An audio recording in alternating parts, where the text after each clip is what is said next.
दीदी उधर देखो, एक बांस की नाव। लगता है उसमें कोई मानव कन्या है। अरे हाँ, ये तो सच में एक मानव कन्या है। इसे सांप ने काटा है।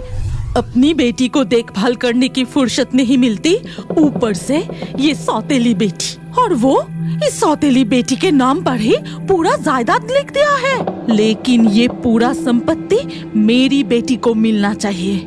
और तो और उस सौतेली बेटी को रास्ते से हटाने की बहुत कोशिश की, लेकिन हर बार बच जाता है। सुना है जंगल के पास वाले पुराने मंदिर में एक तंत्र साधिका रहती है। कल सुबह मैं उससे मिलने जाऊंगी। जैसा सोचा वैसा ही किया। अगले दिन सुबह होते ही सोनाली उस तंत्र साधिका के पास जाती है। फिर उसने अपनी मन की सारी इच्छा बताती है। मुझे जो चाहिए था वो खुद ही मेरे पास चल के आया है। इस मौके का फायदा उठाना ही पड़ेगा। ठीक है, मैं सब समझ गई। तुझे जो चाहिए वही मिलेगा। हाँ साधिका माँ, उस लड़की को मैं बिल्कुल बर्दाश्त नहीं कर पाती। आप कुछ कीजिए माँ, आप कुछ कीजिए। ठीक है, ये ले अनानास का पौधा, इसे घर के पास लगा देना। 2 दिनों में इस पर फल आएगा। मैं एक जहरीला सांप भेजकर उसे जहर से भर दूंगी। फिर वो अनानास नीला पड़ जाएगा और वो नीला अनानास अपनी सौतेली बेटी को खिलाते ही। ठीक है तंत्र साधिका माँ, आप जैसा कहेंगे मैं वैसा ही करूँगी। ये कहकर सोनाली अनानास का पौधा लेकर घर चली जाती है। और वो तंत्र साधिका सोनाली की सौतेली बेटी को अगर पानी में बहा सकूं तो काल नाग को दिया हुआ मेरा वचन पूरा हो जाएगा। और वो लड़की नागराज को मिलते ही नागराज मुझे अदृश्य होने की आशीर्वाद देंगे। सोनाली उस अनानास के पौधे को ले आकर अपने घर के पास लगा देती है। 2 दिनों में ही उस पौधे पर फल आता है। तभी एक सांप आके उस फल में बीज भर देता है, जिससे वो अनानास पूरी तरह से नीला हो जाता है। भाग्यवान, तुमने जो अनानास का पौधा लगाया था, देखो उसमें कैसे नीला अनानास आया है। क्या सच में? तो फिर आज दोपहर को उस अनानास को काट के हम सब मिलकर खाएंगे। ठीक है, आज इस अनोखे फल को काटना, खा के देखेंगे कि इसका स्वाद कैसा है। उसी दिन दोपहर को सोनाली अनानास को काटती है। भाग्यवान, जल्दी दो, पहले मुझे इसका स्वाद चखना है। अरे आप भी ना, पहले हमारे बेटियों को खाने दो। सबसे पहले तो हमारे बड़े बेटी खाएंगे, फिर छोटे बेटी खाएंगे, फिर तुम्हें मिलेगा, समझे? ले बेटी खा ले। रचना वो नीला अनानास खाते ही उसके मुंह से झाग निकलने लगा और साथ ही साथ उसका पूरा शरीर नीला पड़ जाता है। हमारी बेटी को ये क्या हो गया? क्या हो गया भगवान? इसकी पूरा शरीर ऐसे नीला क्यों पड़ गया? मुझे तो कुछ समझ नहीं आ रहा है। तुम तुरंत जाकर किसी वैद्य को बुला लाओ। इसके कुछ देर बाद ही वैद्य उनके घर आते हैं और रचना को देखकर कहते हैं, अब कुछ नहीं हो सकता। ये लड़की जो खाया है उसमें सांप की जहर था। उस जंगल के गहराइयों में एक तंत्र साधिका रहती है, शायद इसे अब वही बचा सकता है। फिर वो बिना देर किए रचना को लेकर तंत्र साधिका के पास जाते हैं। साधिका माँ, मेरी बेटी को अब बचाइए, बचाइए मेरी बेटी को, नहीं तो मैं पागल हो जाऊंगा। मैं तो वही चाहती हूँ कि तुम्हारी बेटी मर जाए और तुम पागल हो जाओ, फिर ये पूरा संपत्ति मेरी बेटी का हो जाएगा। हे साधिका माँ, मेरी बड़ी बेटी को बचा लीजिए। इस लड़की की शरीर में काल नागिन की जहर है, इसीलिए नीला पड़ गया। तुम लोग इसे बांस की नाव से नदी में बहा दो। और देर मत करो, बेटी को बांस की नाव से नदी में बहा दो, वो जरूर लौट के आएगा। इसके बाद बिमल बांस की एक नाव बनाकर रचना को बहा देता है। बहते हुए वो नाव समुंदर में पहुंच जाती है। ठीक उसी वक्त नीलिमा और लालिमा, 2 जलपरियां वहाँ से गुजर रही थी। दीदी उधर देखो, एक बांस की नाव। लगता है उसमें कोई मानव कन्या है। अरे हाँ, ये तो सच में एक मानव कन्या है। इसे सांप ने काटा है, हमें बचाना चाहिए। चलो हमारे राज्य में इसे ले जाते हैं। वो रचना को नील सागर की गहराइयों में अपनी मत्स्य राज्य में ले जाकर जादुई शक्ति से रचना को जीवन दान देते हैं। और जादुई शक्ति की वजह से रचना पानी के नीचे भी सांस ले पा रही थी। मैं कहाँ हूँ? मेरे माता पिता कहाँ हैं? तुम हमारे मत्स्य राज्य में हो। तुम्हें कोई सांप ने काटा था और हमने तुम्हें बचाया। तुम लोग जलपरियां हो? मेरे पिताजी तुम्हारी कहानियाँ सुनाते थे। क्या तुम्हारे राज्य मुझे दिखाओगे? ठीक है, चलो। वो दो जलपरियां रचना को पूरे मत्स्य राज्य का सैर करवाती हैं। मैंने तुम्हारे राज्य के बारे में कई कहानियाँ सुने हैं, लेकिन यहाँ हर कोई पत्थर की मूर्ति की तरह क्यों खड़ा है? कोई हिल क्यों नहीं रहा है? हमारे राज्य पर एक ताकतवर नागराज ने हमला किया था। उस वक्त हम मानव रूप धारण करके स्थल भाग में गए थे। वो नागराज हमारा लाल और नीला मोती छीनना चाहता है। उस वक्त हम यहाँ नहीं थे, इसीलिए सबको पत्थर बना दिया है। और कभी कभी वो नागराज हमारे जादुई मोती लेने के लिए यहाँ आता है। तुम लोगों के पास तो जादुई मोती है, तो तुमने उस कालनाग को सजा क्यों नहीं दी? हम उस कालनाग को मार नहीं सकते। हमारी जादुई शक्तियाँ उस पर असर नहीं करती। वो और भी शक्तिशाली है। उसे केवल कोई साधारण मानव कन्या ही मार सकती है। लेकिन अगर वो किसी मानव कन्या का खून पी ले तो उसे मारना असंभव हो जाएगा। वो कालनाग जल राज्य छोड़कर स्थल भाग में नहीं जा सकता। इसीलिए वो किसी मानव कन्या का खून पीने से पहले ही तुम्हें उसे मारना होगा। कालनाग तो बहुत शक्तिशाली है, मैं कैसे मारूंगी? सुनो, आज तुम हमारा जादुई लाल और नीला आंस खा लेना। इससे तुम्हें एक अलौकिक शक्ति मिलेगी, जिससे तुम अपने हाथों से जादुई तरंग बना सकोगी। कालनाग की सारी शक्तियाँ उसके मणि पर छुपा है। तुम उस मणि की तरफ निशाना लगा के जादुई शक्ति से आक्रमण करते ही कालनाग का विनाश हो जाएगा। इसके बाद नीलिमा और लालिमा जलपरी अपने लाल और नीला दो आंस लेकर रचना को खाने के लिए कहती है।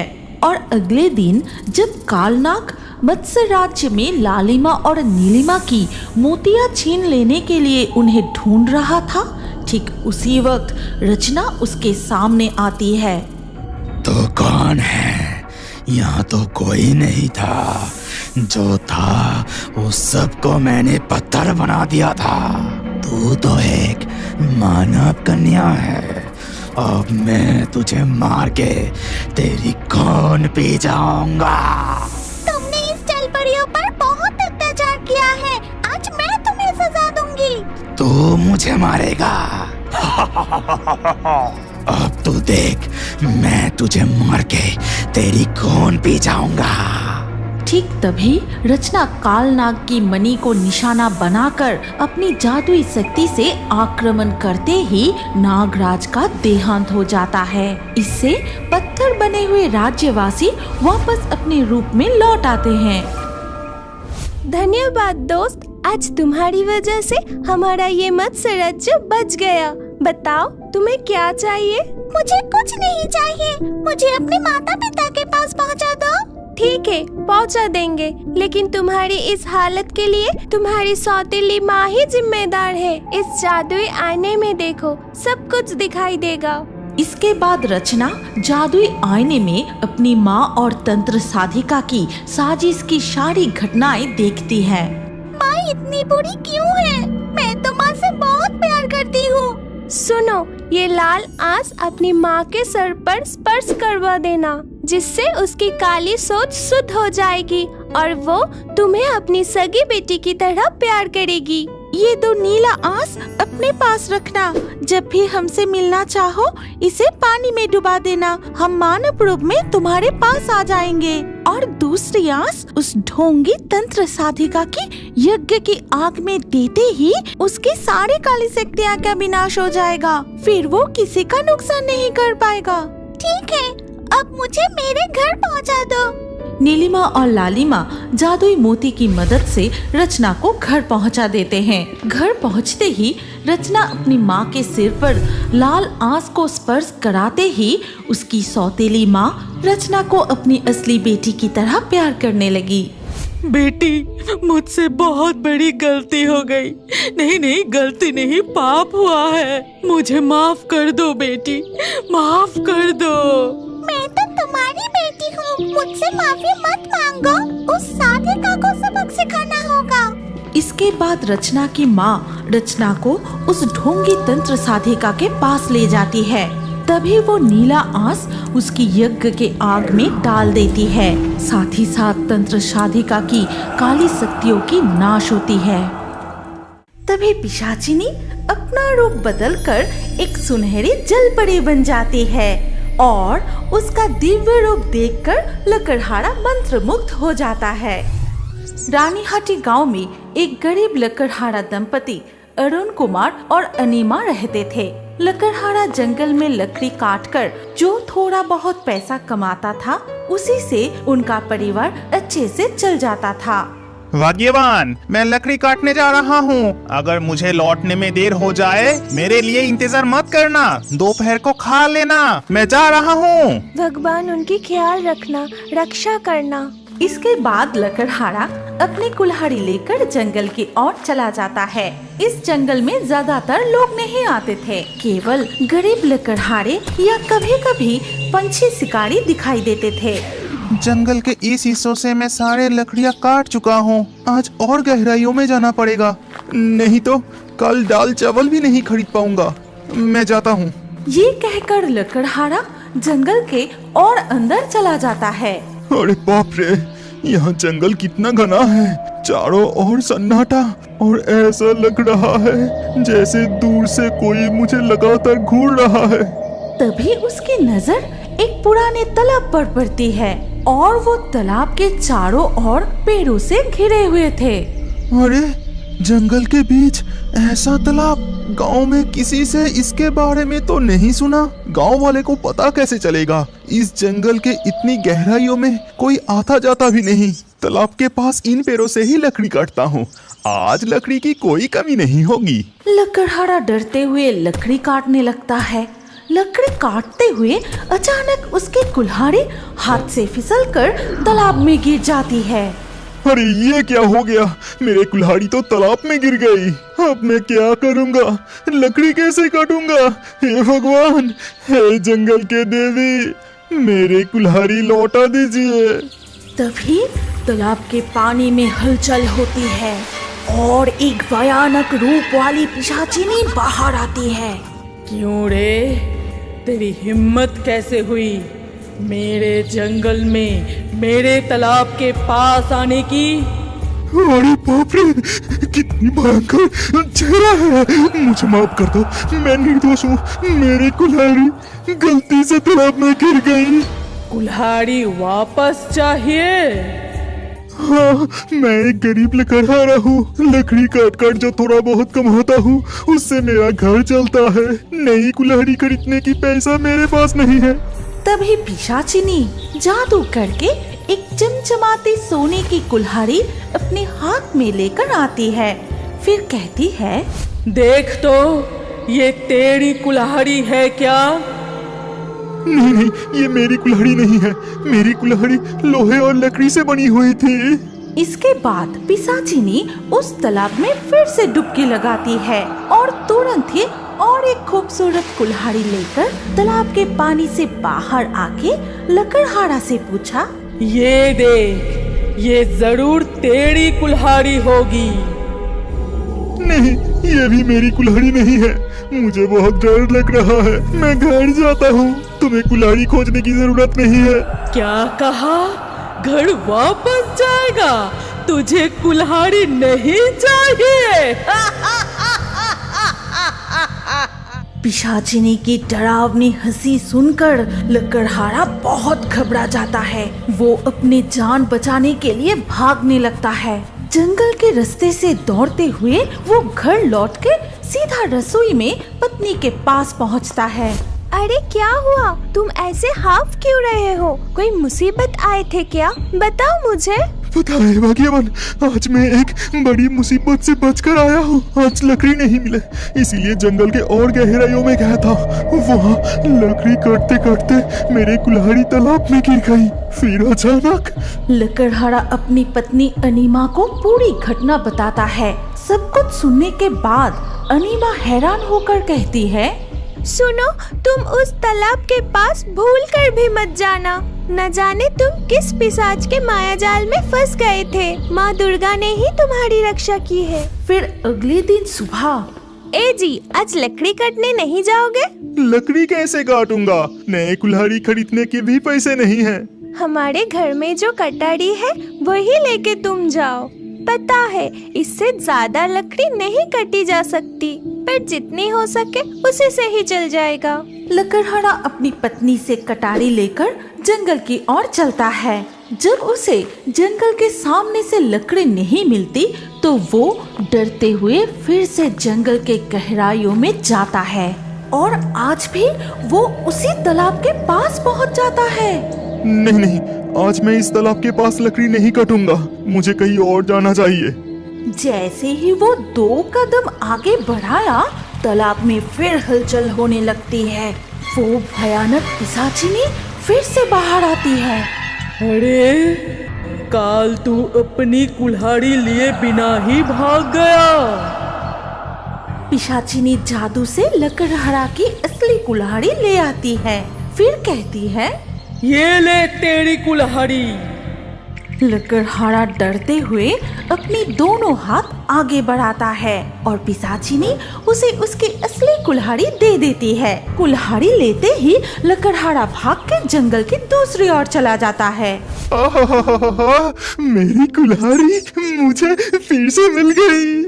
लकड़हारा खुश होकर बहुत सी लकड़ी काटता है। फिर लकड़ी लेकर लौटते वक्त अचानक उसे ख्याल आता है, वो पिशाचिनी देखने में जितनी भयंकर है, अंदर से उतनी ही दयालु लगती है। मेरी कुल्हाड़ी लौटा दी। मैंने उसे धन्यवाद भी नहीं कहा, उससे डरकर भाग आया। मैं ये बिल्कुल ठीक नहीं किया। फिर लकड़हारा पेड़ से कुछ अमरूद और केले तोड़ता है पिशाचिनी को वेट में देने के लिए।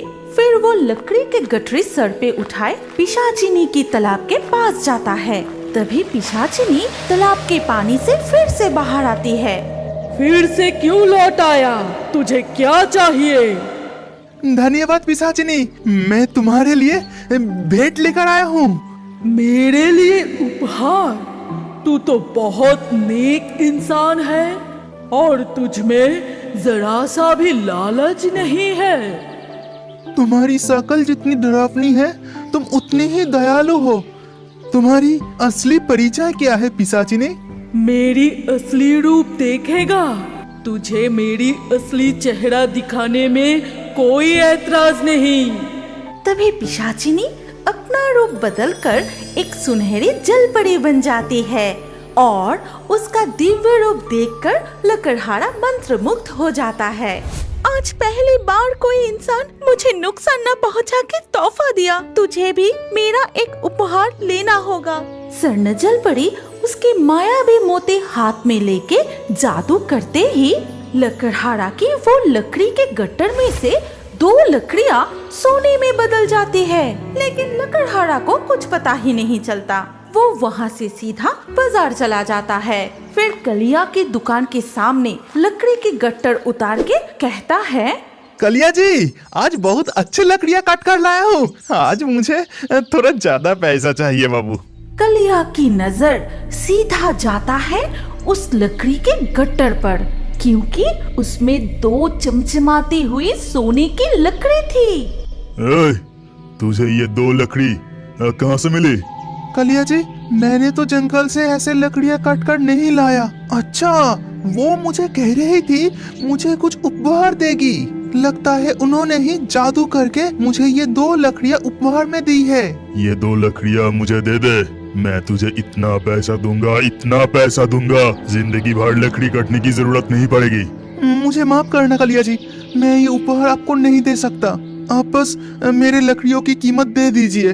अच्छा, तो ये बात है। ठीक है, तो ये नहीं देना चाहता तो उसकी पता ही बता दे, वो भी मुझे जरूर उपहार देगी। सीधा साधा लकड़हारा कलिया को उस जंगल की स्वर्ण जलपरी के बारे में सारी घटनाएं बता देता है। फिर लकड़हारा लकड़ियां बेचकर मिले हुए पैसे और 2 सुनहरी लकड़ियां लेकर अपने घर लौट आता है। फिर रसोई में अपनी पत्नी के पास जाके आज की पूरी घटनाएं बताने लगता है। भगवान हमारी मनोकामना सुनी है, पर धन संपत्ति के ऊपर तो हमारा कोई लालच नहीं है। वो जलपरी तो मायाबिनी है, क्या वो मेरी एक मनोकामना पूरी नहीं करेगी? क्या वो हमें एक संतान प्रदान नहीं करेंगे? ठीक है, कल जब मैं फिर से जंगल जाऊंगा तुम भी मेरे साथ चलना, तुम्हें भी उसके साथ मुलाकात करवाऊंगा। उधर तब कलिया जंगल में सुनहरी जलपरी को खोजते हुए उसी परित्यक्त तालाब के पास पहुंचता है। बाहर आ जलपरी, बाहर आ, मुझे भी दे, मुझे भी सोना दे। तभी तालाब के पानी से बाहर आती है वही भयंकर पिशाचिनी। मुझे पता है तेरी ये असली चेहरा नहीं है, तू एक असहाय जलपरी है। मुझे दे, मुझे सोना दे। लालची दुष्ट इंसान, तुझे मैं कुछ भी नहीं दूंगी। यहाँ से चला जा, नहीं तो तेरा बुरा हाल होगा। तू मेरा क्या नुकसान करेगी? तो ये ले। कलिया एक जहर की शीशी लेकर पूरा जहर तालाब के पानी में डाल देता है और ये देख पिशाचिनी रूपी जलपरी डर के मारे पानी में डुबकी लगाती है। अब तू मर, कल मैं मछुआरों को ले आकर तेरा तालाब लूट करूंगा। अगर तू जहर से बच भी गया तो मैं तुझे बंदी बना कर ले जाऊंगा। कलिया लौट जाता है और अगले दिन सुबह लकड़हारा अपने पत्नी को साथ लेकर उस तालाब के पास पहुंचते ही वो जो देखा उससे लकड़हारा बहुत रोने लगता है। तालाब के पानी में छोटी बड़ी मछलियों के साथ 2 मरी हुई जलपरियां तैर रही थी। भगवान, ये क्या हो गया? प्रकृति देवी, आप रक्षा कीजिए, रक्षा कीजिए। ठीक उसी वक्त अचानक से एक दिव्य चमत्कार होता है। न जाने कहां से एक पंचमुखी सांप प्रकट होता है।